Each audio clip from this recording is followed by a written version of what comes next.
नाना प्रकार के शारीरिक पेट की बीमारियां होंगी, तो उसको दूर करने के लिए एनीमा होता है। डॉक्टर के पास जाते हो, आपको कब्ज रहती है, चक्कर आते हैं, नाना प्रकार के उपद्रव हो जाते हैं शरीर में, तो डॉक्टर आपको एनीमा लगाता है। एनीमा तो आधुनिक उपाय है, लेकिन प्राचीन काल में ऋषि लोग जब जंगलों में कई कई महीनों का अनुष्ठान करते थे, प्राणायाम किया, आपने अनुष्ठान किया 2-3 महीने का, तो आपके शरीर में कोई बीमारी ना हो, इसलिए पेट बिल्कुल साफ करते थे। मल द्वार को बिल्कुल साफ करना, किसी प्रकार का मल वहाँ बचा न रह जाए।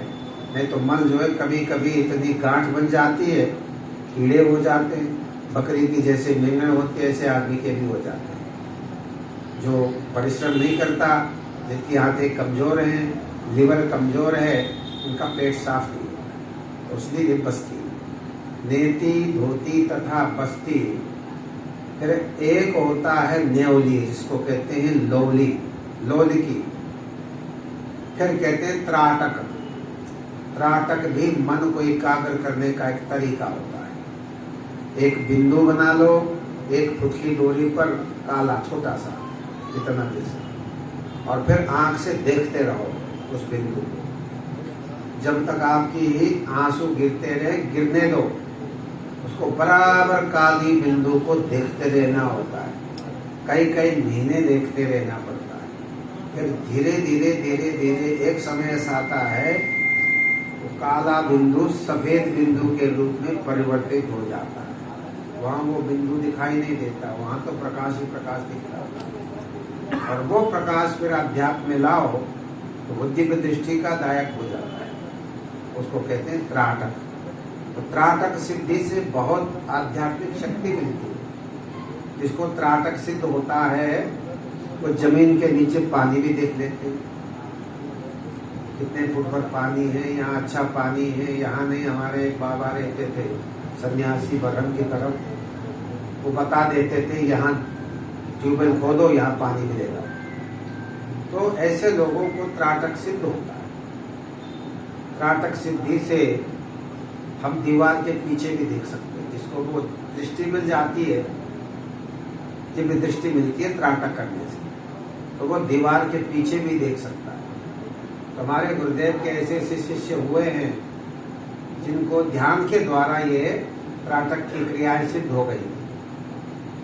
हर प्रसाद मास्टर थे यशपाल के बाबा, गांव में रहते थे, पुराना में मास्टर थे गांव के, तो गुरुदेव के प्रथम शिष्य थे, ध्यान करते थे। वो ये कहा करते थे गुरुदेव से, गुरुदेव आपकी कृपा से इस दीवार के पीछे से जो व्यक्ति जा रहा है उसको मैं देख लेता हूँ, मुझे पता चल जाता है इसके पीछे कौन जा रहा है, क्योंकि तो दीवार है बीच में। तो त्राटक के ऐसे ऐसे भी अनुभव होते हैं, उसको आर पार दिखाई देने लगता है। ऐसे ही एक त्राटक सिद्ध प्रभु जी के शिष्य थे। गुरुदेव कहा करते थे, एक पहाड़ी क्षेत्र का एक लड़का था, प्रभु जी से योग सीखने के लिए आया। प्रभु जी ने कहा, भाई योग तुम सिखा देंगे, पर चलो तुम यहाँ भोजन भी बना लिया करो, तुम ब्राह्मण वाला हो। तो गुरुदेव कहा करते थे 5 रुपए प्रभु जी ने 1 महीने में 5 रुपए में वो यज्ञ कर लिया, और वो भोजन बनाता था ऋषिकेश में, और प्रभु जी ने उसको त्राटक सिद्ध करा दिया।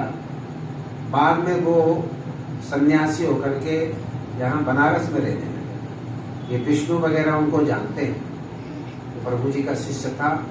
उसमें भी बहुत बड़े चमत्कार की बातें थी, वो भी दीवार के पीछे पीछे देख सकता था। उनको भी त्राटक की सिद्धि थी ध्यान के माध्यम से। तो ये होता है त्राटक। फिर एक होते कपाल भाती, 6 क्रियाओं का मैंने वर्णन किया है, जिक्र किया है। एक होते कपाल भाती। कपाल भाती एक तो आप लोग जानते हैं, रामदेव जी वाला फूफो करते हैं, ये कपाल भाती है। एक हमारे यहाँ कपाल भाती दूसरी होती है, मुंह में पानी भरते हैं, नाक से निकालते हैं, नाक से लेते हैं, मुंह से निकालते हैं, वो पानी वाला होता है। तो कपाल भाती 3 प्रकार का है ना, व्युत्क्रम कपाल भाती, शुष्क कपाल भाती है, और ये सूखा वाला और जल वाला। तो ये 3 प्रकार के कपालभाति होती है। कपालभाति के करने से बहुत लाभ होता है। अब आजकल प्राणायाम का अभ्यास करते हैं लोग, छोटी छोटी बीमारियों के लिए, डायबिटीज पे जाते थे, कपालभाति करो, या फिर अनुलोम विलोम बताते हैं। ये हल्के हल्के आसन है, हल्की हल्की क्रियाएं हैं, इससे थोड़ा थोड़ा लाभ होता है। व्यक्ति को ठीक से करेगा तो ठीक से लाभ होगा, लेकिन अधिकतर लोग थोड़ा थोड़ा करते हैं, लेकिन ठीक से विधान का ज्ञान ना होने से नुकसान भी होता है। कई लोग कपालभाति करते रहते हैं, हार्ट अटैक है, बल्ब खराब है, उसको हर्निया है, अब करते रहते कपालभाति, तो नुकसान भी होता है। तो आपकी क्या दशा है, आपकी कौन सी बीमारी है, आपको कितना कपालभाति करना चाहिए या नहीं करना चाहिए, ये भी ज्ञान होना चाहिए। तो देखा देखी साधे योग, चीजें काया बाढ़े रोग। ये जो योग की जो क्रियाएं होती हैं, इसको अपने मन से नहीं करना चाहिए, पढ़ करके कभी नहीं करना चाहिए, इसको किसी गुरु से सीख करके ही आपको करनी चाहिए। तो मैंने 6